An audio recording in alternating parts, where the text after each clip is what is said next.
Hey guys, it is NCS Fan 001 here for another one of those weekly trophy list update videos. Today's date is Monday, February 1st, 2021. So this will have covered the week of January 25th through the 31st of 2021.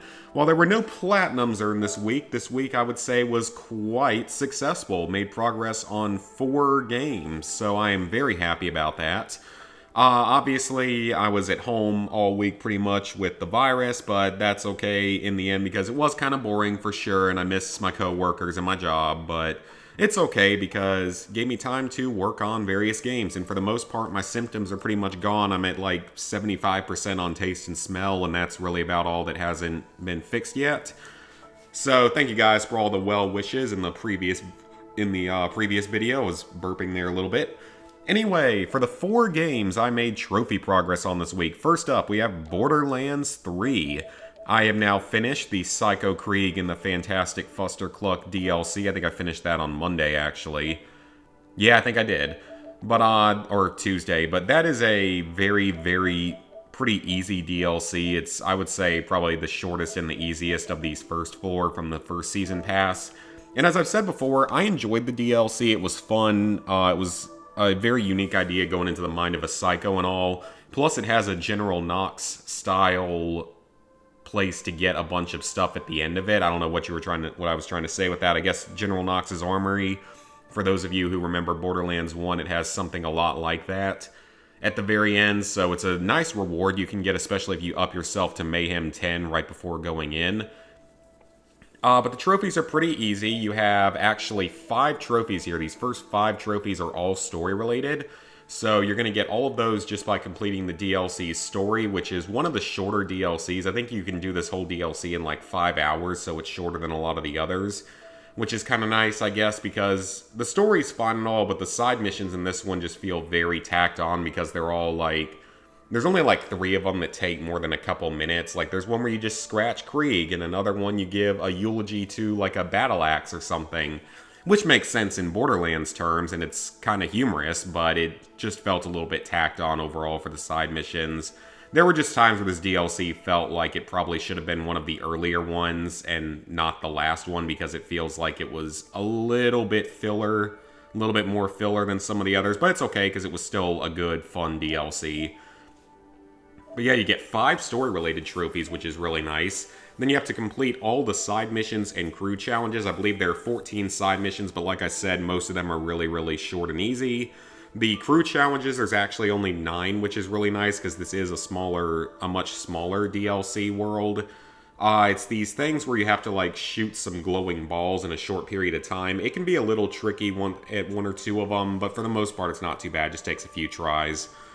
But there's only 9 crew challenges, so it's a lot shorter for this trophy. And then opening the gates to Valhalla is basically your ultimate reward. Valhalla is the General Knox style armory. You access it by killing the final boss of the DLC, the Psycho Reaver. But to get to this actual trophy, you have to open up 2 secret gates within it by shooting a bunch of like special yellow symbols in the boss arena area.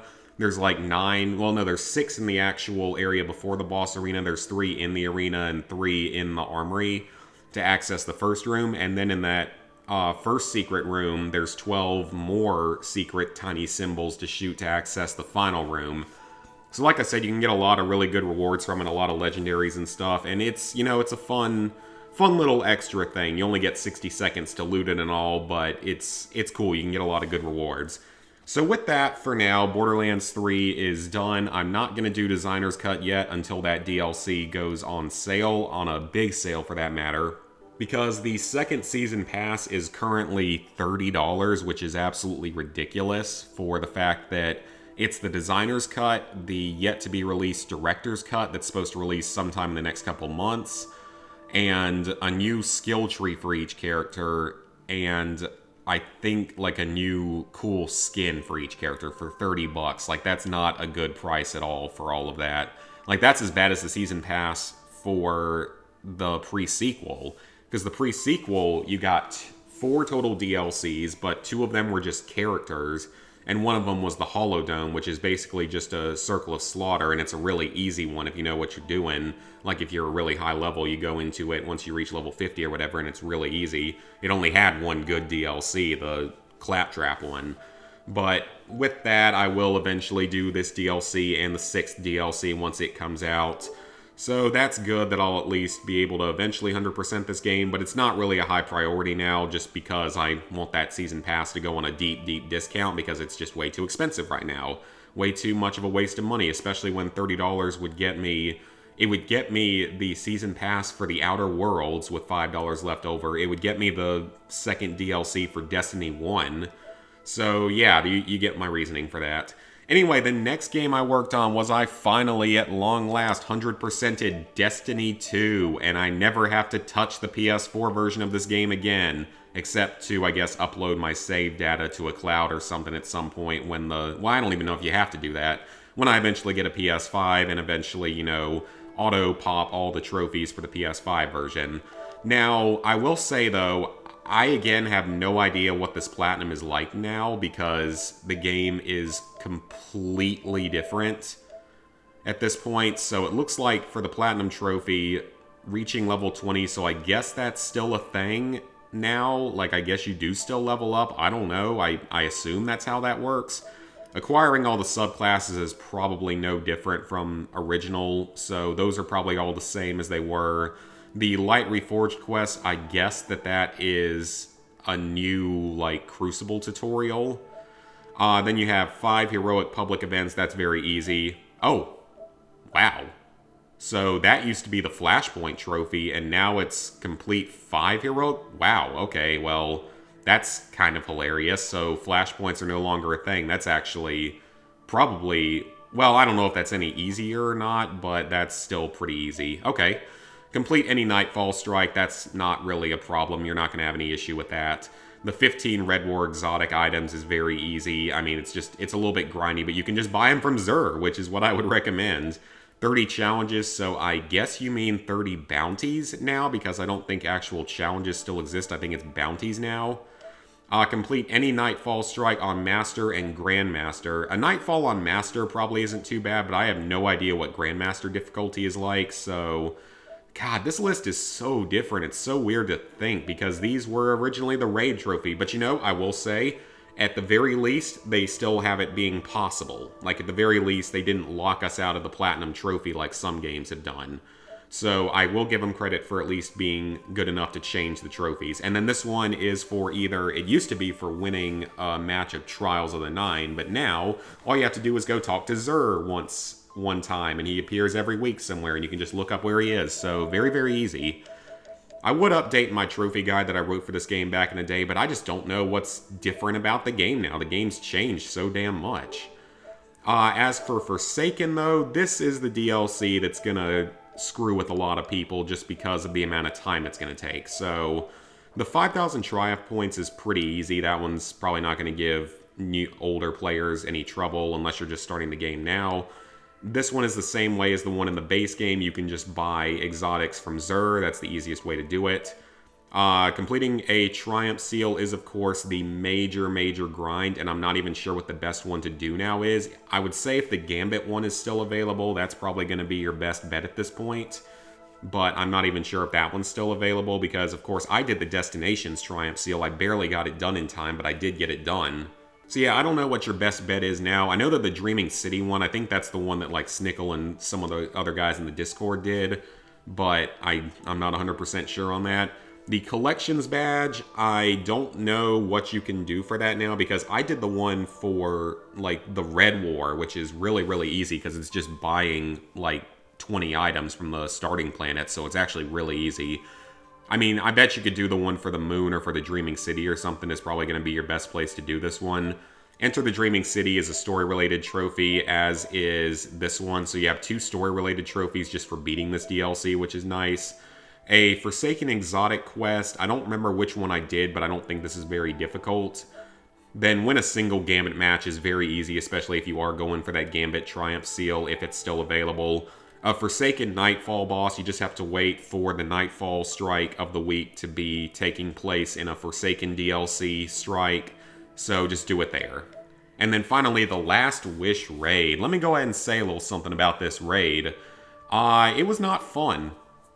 And the group I was with technically cheesed it because I joined in on them at the final boss fight against Ribbon. And even there, we also cheesed that one. I'm not ashamed to say it because there's a certain setup you can use with very specific weapons and classes that can allow you to basically kill the boss in one cycle. And that's what we ended up doing. It took quite a few tries, but we did pull it off. So we got through that the first day we did it, so got that done. But then there's another phase after that where you have to run Ribbon's heart through a gauntlet, and maybe it would have been easier if we had a little bit better communications between each other, because that was a major issue. We were miscommunicating at times and people not necessarily knowing exactly what to do. But I actually found the group through the Destiny 2 app, so everyone that suggested that a long time ago, thank you. You were very accurate on that. But after a while, we did eventually get it, and I got to be the clutch player of this, which I'm very proud of, because I was the last one alive to run the heart for the last bit of the distance, and I got it in with 1 second left at the goal, so I clutched that as much as possible for the guy who usually sucks at games like Destiny. So I am very proud of that I got to clutch it, even though I got carried through everything else. But it's fine because we all completed it. I didn't even care about the rewards of it. I just wanted my trophy, and I got my trophy, so I'm very happy. And I also did beat Shadowkeep, pretty much, at least the main sort of story of it and some of the endgame stuff, but not all of it. But I don't really see myself going back to Destiny 2 on the PS4 ever again, because I don't think it's going to get any more DLC on PS4. It might, I don't know, but I really just don't see that being likely, because with Destiny 1, the first DLC did come out on both consoles. And I mean, that game only had a shared trophy list between PS3 and PS4, for those who don't remember. But that DLC, the first DLC came out on both consoles, but the second DLC, The Rise of Iron, I think only ever released on the PS4 version, even though, you know, the trophy list was shared, so you had to have the PS4 version to get the 100%. But yeah, I mean, I don't know what'll ever happen with that. I highly doubt we'll see another DLC on PS4, but I would not be surprised if we see more DLC on PS5, so we'll just wait and see on that. Anyway, moving on. Next up, we have Call of Duty World War II. I finally got back to this game and made some pretty good progress in the DLC. I finished 2 of the 4 DLCs, and I'm very happy about that. So the Resistance, this is the Darkest Shore map. This map is tough, and it is extremely time-consuming. This is one of the longest Easter eggs, I think, in the entire franchise. Like, this Easter egg takes like 2.5 hours, which is honestly kind of ridiculous. Like, I would say that it's actually probably a little bit easier, if you're especially getting carried through it, than the second DLC. But it is just such a time-consuming ordeal, and it is just not fun. It just gets kind of ridiculous because, well, I mean, you also have to harvest a spine from each type of zombie within that game, a charged spine, which includes the mulchers or whatever their names are that are extremely obnoxious. But as for the trophies, this is the Easter egg trophy, and this is part of the Easter egg, so you're going to get both of these by completing the Easter egg. For this trophy, since you get the Barbarossa's Pommel more than halfway through the Easter egg, it's best to do it in the same run as the Easter egg. So the Pommel is actually fairly powerful, and 250 kills isn't too bad, even if you're in like a group of 4 people. It doesn't take too long. You can just run circles somewhere on the map, or just everyone camp out in one location. Actually, that's what we did, because at the end of the game, we were all so powerful that we just camped out in the Pack-a-Punch, basically like tower, and just kept throwing the Pommel until we got it. So that really wasn't too hard, but just know that you can't get the Pommel until late in the Easter egg. And I gotta say that nearly every trophy in these DLCs is ultra rare or very rare on PSN profiles. They're all ultra rare on here, but they're a little bit less rare on PSN profiles. Killing the Mulcher in the Fog, I actually got as part of the Easter egg. There's a very good chance you'll get it there, but if not, that's one of the easier miscellaneous trophies. This one is actually not as hard as I thought it would be. You just have to line up and kill 13 zombies with a single Ripsaw shot. It's fairly easy, but you do have to have an insta-kill active to be able to do it, so you can bring in your own insta-kill, or you can wait for one to drop. It's really not too hard as long as you know how to build the Ripsaw. The Ripsaw is actually a pretty easy wonder weapon to get available to you. Then the Uber Springen is the Pack-a-Punch, nothing difficult there. The Dr. Straub, he pops up in like a specific window or something, but I did that trophy a very long time ago. Then you have to rip out the spine of every zombie type. This one is awful because the regular zombie and the pest zombie is pretty easy, but the Wustling takes quite a few hits to bring down, and then the Mulcher is just awful because they do a ton of damage to you and you have to hit them like 10 times. But there is like a strategy you can use if you use whatever the ability is that makes all the zombies focus on you, but you have it set up to do more damage and all, like with the with whatever you call them, the perks. And then you have another player pop a fully leveled Shell Shock at the same time, and you can one-shot the Mulcher. Now, I mean, there's no guarantee that you're going to get a charged spine on any hit, but I feel that usually the Wustling and the Mulcher give you a charged spine more quickly because they're less common enemies than the pests and the regular zombies. But maybe I also just got lucky because I got this zombie first try, pest first try for the charged spines, Mulcher first try, and Wustling in 2 tries. So I was very, very lucky with getting the charged spines. The initial beach rush without firing a machine gun is very easy. You're probably going to get this one no problem, especially if you're just actually trying to build points early in the game, but that's a very easy trophy, nothing to worry about there. And finally, explore the entire island. I think you get this as part of the Easter egg as long as you actually go walk around the island and then go into the secret room in the Easter egg, so this one's pretty much unmissable as well if you're doing the Easter egg.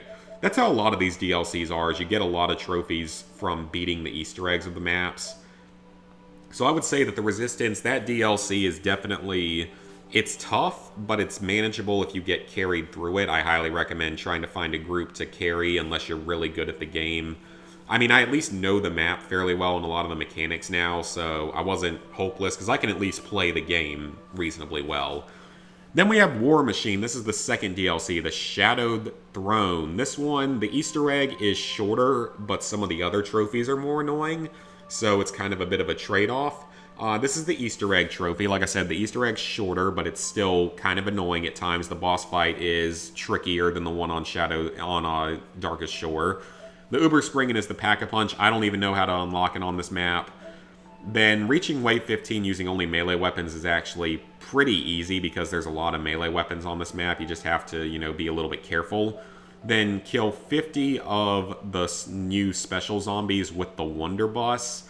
It's not difficult. You can easily do it solo. It just takes over an hour because they only spawn at a rate of about 1 per minute. So yeah, that's pretty annoying, but it's not really difficult. Then keep a special zombie alive on stage for 1 minute. This trophy is actually glitched in a good way, which is really nice. It takes about 30 seconds, not a minute. You can just fully shell shock someone. Just had a phone notification. Let me turn that off. I was keeping it on because I was expecting a phone call today, but I'll turn off the sound now. But keeping one alive on stage for 1 minute is pretty easy because you don't have to do it for the whole minute. It's like 30 seconds. Just use a fully charged shell shock and just keep it there. It's really not too much to worry about. And if everyone has shell shock, it's even easier. Obtaining the blade without firing a shot, this is like 80% of the way through the Easter egg.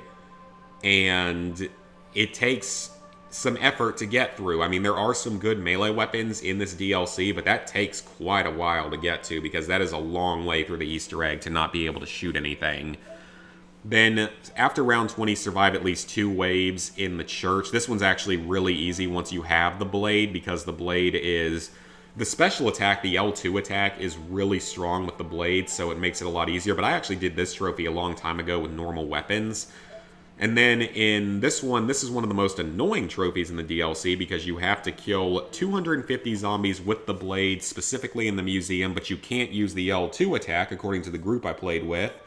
So you have to use the normal attacks, which is awful because otherwise the blade is not a particularly good weapon. Now, I mean, it's not too difficult if you have a good group, but I would recommend maybe only having one person go for it at a time and have everyone else stay outside of the museum so it doesn't get ridiculously overly crowded, because in our run of the Easter egg, as well as getting the blade trophy, we had about 150 total revives. Now, that was partially due to the strategy we used on the boss, because for the boss, we actually brought him into the drop pod with us and just meleeed into death for like 5 minutes straight and just constantly revived one another. So I don't know if it was the best method, but it worked. This is for using the special attack on the Wonder Bus on every type of zombie in a single match. It's actually not too difficult because there are only 5 different zombie types. You have the Wustling, the Bomber, the Regular, the Pest, and the special zombies, the fiery zombies. So it's actually not too difficult as long as you just know that it's there, and as long as you get the one for the special zombies done before you finish the Easter egg, because then they stop spawning. Killing a Wustling with each melee weapon, I think there's 5 melee weapons. There's the Nail Bat, or no, there might only be 4, because there's the Blade that you get as part of the Easter egg. It's fairly good against the Wustlings, and then you have the Pickaxe, and the Nail Bat, and the Dagger. But if you upgrade them, it becomes a lot easier, which you have to do as part of the Easter egg, so I recommend doing it that way. That makes them a lot easier, but supposedly only 1 player can get this trophy per match, which is really stupid because it's glitched. So that is all the progress I made on the game, but as for the other DLCs, we'll talk about Shadow War first. Frozen Dawn is supposed to be the easiest of the 4 DLCs by a pretty good margin. Like, it's supposed to be a lot easier and definitely one of the shorter ones, so that's good. I know that you can actually do everything in this one solo if you are fairly good at the game. So you have 2 trophies that are basically like story related, because getting the Uber Spring and Pack-a-Punch is fairly easy on this map from what I remember. Is this the traversal one? Yep, go through the transport with each type of zombie, but only 1 player in the lobby has to do this, not all 4 players, which is really nice. Then you have this one, which is pretty easy, using a transport type grenade. Then you get these 4 trophies, all for completing the Easter egg, which is really nice. Then you have to kill 100 zombies with each Raven weapon, which is really, really grindy for doing it in a single match, especially if every player's doing it. So that's kind of unfortunate, though. I don't know if you don't have to complete the whole Easter egg to do that, I don't believe, as long as you just have the weapons available to you. And then this is the Easter egg, the final Easter egg. So I'm not too worried about that map. I'm much more worried about this one, and as Ghost has told me, this will break your soul. And I fully believe it, because I already hate this DLC from what I've played of it, and I'm nowhere near being done.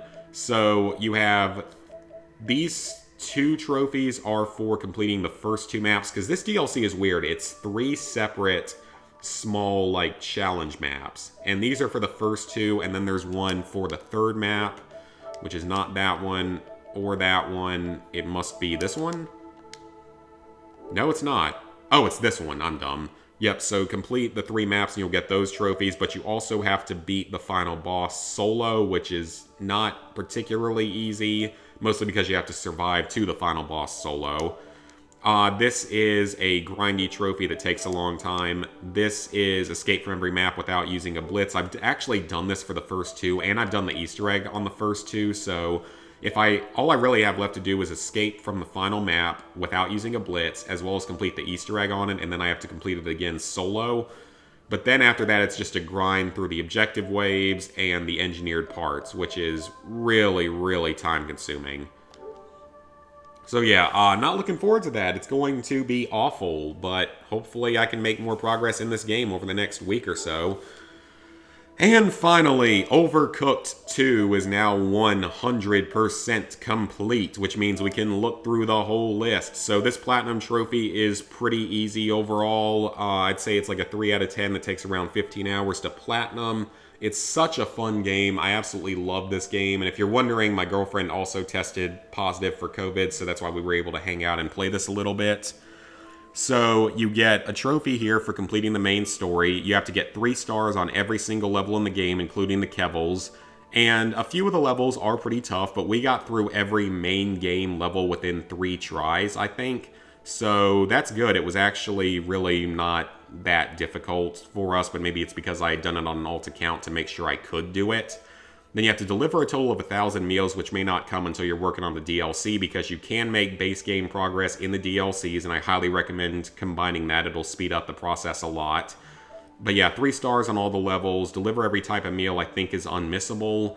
Then completing a kitchen, doing all the recipes in order. This is basically unmissable. You're going to get this no problem.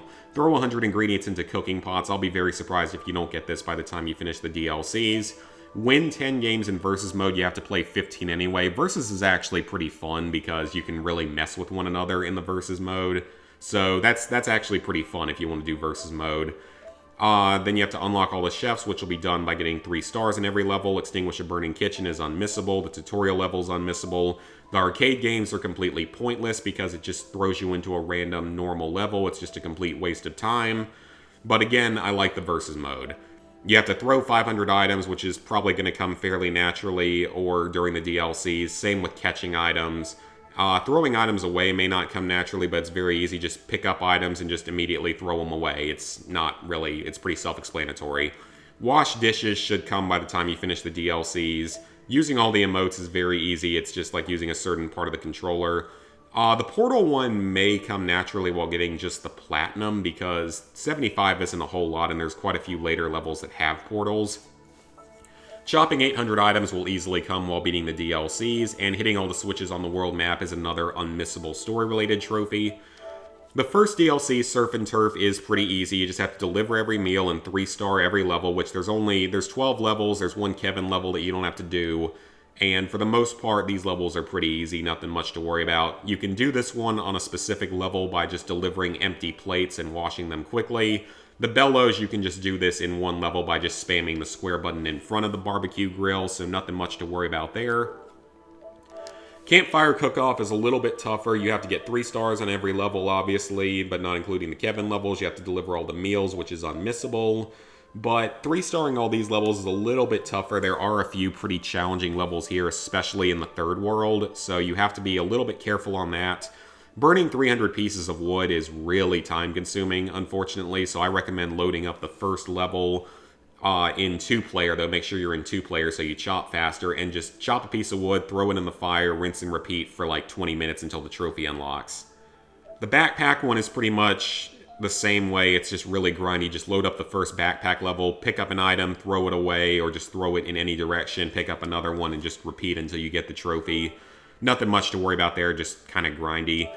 Night of the Hangry Horde is one of the tougher DLCs. You have to get 3 stars on all of the star levels, which is actually fairly easy this time around because that's not meant to be the main challenge of the DLC. That's meant to be the Horde levels.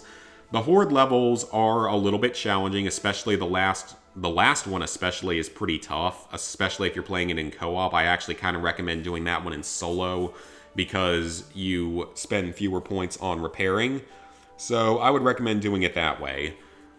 It's really, like, it's not terrible. Like, overall, the game, like, with all the DLCs, is like a 4 out of 10 and about a 30-hour 100%. And it's a lot of fun, but just do be a little bit careful with this trophy because it is tougher.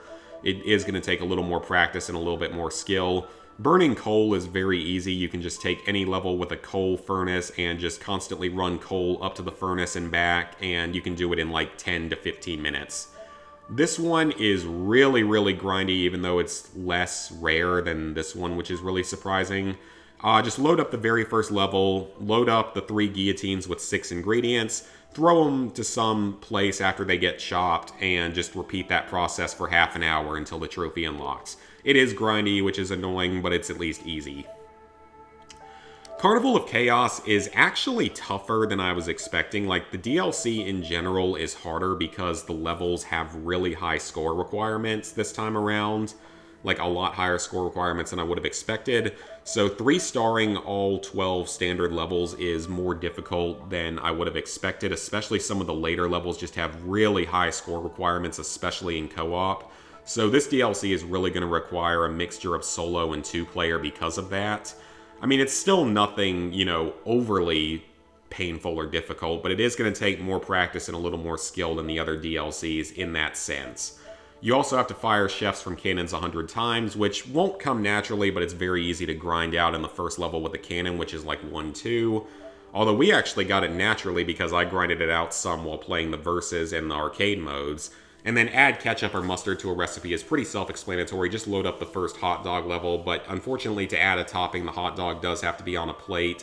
So you're going to have to play that first level a few times to get this one, though I think you can actually make progress on some of these trophies in the, like, holiday bundle DLC that's free.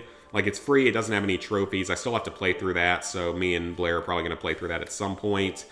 But otherwise, I'm all done with Overcooked II, so done with the trophies forever for the game, which is awesome. Still love the Overcooked games. Can't wait to play All You Can Eat on the PS5, especially since that's actually the easiest one because you don't have to 3-star really any of the levels. So with that, level 714, 34%, 19,940 total trophies, 487 platinums, 2,812 golds, 5,325 silvers, 11,316 bronzes. So we are fast approaching that 20,000 trophy mark. Didn't make much progress in terms of numbers of platinums, but I'm doing what I wanted to do, cleaning up these old games, making a lot of progress with that. And I'm very happy about that because I currently only have 15 incomplete games on my profile worth 240 trophies. And obviously 2 of those games and 9 of those trophies are completely unobtainable, Homefront and Hasbro Family Game Night. And a good chunk, there's like another probably 20 that are unobtainable from Uncharted 3, but there's a few more I can actually get from that game in like local co-op or whatever. So I will go back to that eventually. That's really low priority right now, obviously. So currently, my plans for the future are, for February, I want to work on Call of Duty World War II and finish it. I still want to play Fallout 76's Steel Dawn DLC, even though it doesn't have trophies, I at least want to see what it is. But then I want to go back to 2 games that I am not excited for. The Division, for that one survival mode trophy that I absolutely despise and can't stand and suck at and hate and is just terrible. As well as Destiny 1, but I don't even own the Rise of Iron DLC because it's $30. I mean, I might just go ahead and bite the bullet and buy it soon so I can get started on it. All I'm really missing for the Platinum, though, is the raid trophies and leveling up my other 2 characters. So it's actually, I got the Crucible stuff and some of that other stuff done already, so maybe the Platinum won't be too bad because you can find people to carry you for sure in that raid. Like, because there's an easy way to do it, but I'm not sure about the other 2 DLCs. I know those are a lot harder. And then, once I get through those, March, the plan is Uncharted 4, another one that I really don't want to do. April, we'll get started on Black Ops 3, provided I've done everything else up to that point. And probably some Resident Evil 7, because I kind of want to get back to that around the time of Resident Evil 8's release, or before it, or maybe after it, I don't know. Then in May, we will hit up GTA 5, the last online game on my list. And then over the rest of 2021, I'll go back to COD Classic, The Outer Worlds, Borderlands 3, Far Cry 2, Shadow of the Colossus, and the remaining random Uncharted 3 trophies. And since I just need to suffer some more, there's a chance I start up Battlefield 4, Battlefield 5, and The Division 2 sometime this year. I mean, Battlefield 5, Is Battlefield 5 obtainable now? That's something I gotta ask. Like, is Battlefield 5 obtainable again? Because if it is, it's currently on sale for like $14, and I might just go ahead and pick it up and start working on it. Just to have another Battlefield game done. I don't know if I'm gonna do Battlefield 4 or not, just because I know it's another time-consuming one. Although I'm only gonna do the PS4 version, so at least that speeds up the process a little bit. And then, what's the other one? Division 2 I already own, and I think I actually own all the DLC now, so I probably will do it at some point later in the year once I know that they're done adding DLC. So that's going to be it for this video, guys. This was a nice long update video for everyone. So as for quarantining and stuff, I think I'm still stuck in quarantine until Thursday of this week, so might still be able to get some good progress done this week. We'll have to see. Hopefully I actually can manage, or I mean, I'm not necessarily against being out a few more days just because I can make some more trophy progress, even though I, again, get a little bit bored at home. Also, recipe videos. We're going to be starting up a new recipe series, hopefully this week, and I'm actually going to be picking up the ingredients for some more recipes. Thank you, Target Pickup. It's actually really, really efficient that way. Hopefully this week I'll be picking up some ingredients for some more recipes, so I'm very excited to be continuing with that. I also know that I'm going to be trying more recipes from this cookbook that are a little more complicated, that are things I probably wouldn't like normally, because Blair has agreed to be the guinea pig for the food that I make, so that's good, I guess. Alright, so hope you guys enjoyed this video. Please like, favorite, share, comment, subscribe, and ring the bell if you haven't already. Let me know what you guys have been working on this week. Let me know if Battlefield 5 and Battlefield 4 and The Division 2, really, if those games are still, really possible or not. But otherwise, I will see you guys later this week for more content and stuff. Probably some more Fallout 4 streaming at some point. Yeah, that's going to be it. So thank you guys for watching.